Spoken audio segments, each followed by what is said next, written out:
ഹജ്ജിന് പോകുന്നവർക്കായി നരിപ്പറമ്പിൽ മഹല്ല് കമ്മിറ്റിയുടെ നേതൃത്വത്തിൽ ഹജ്ജ് പഠന ക്ലാസും യാത്രയപ്പും നടത്തി. നരിപ്പറമ്പ് മദ്രസ ഹാളിൽ വെച്ചായിരുന്നു പഠന ക്ലാസ്.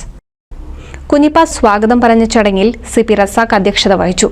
ചടങ്ങ് അബൂബക്കർ അൻവരി ഉദ്ഘാടനം ചെയ്തു. സിദ്ദിഖ്, ഹിഷാമി, അബ്ദു ഹാജി, അബ്ദുൽ ഖാദർ, മുജീബ് റഹ്മാൻ, KKS ആറ്റക്കോയ തങ്ങൾ എന്നിവരും പങ്കെടുത്ത് സംസാരിച്ചു.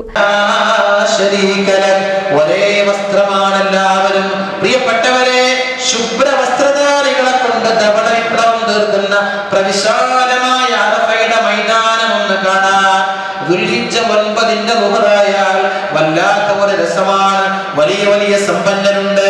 ആ സമ്പന്നരെല്ലാം വലിയ വലിയ വാഹനങ്ങളിൽ വന്നവരായിരിക്കും. ലാൻഡ് ക്രൂസറിനെ പോലെ, പ്രാഡോയെ പോലെ വലിയ വാഹനങ്ങൾക്ക് മാത്രമേ അന്ന് അറഫയിലേക്ക് അനുമതിയുള്ളൂ.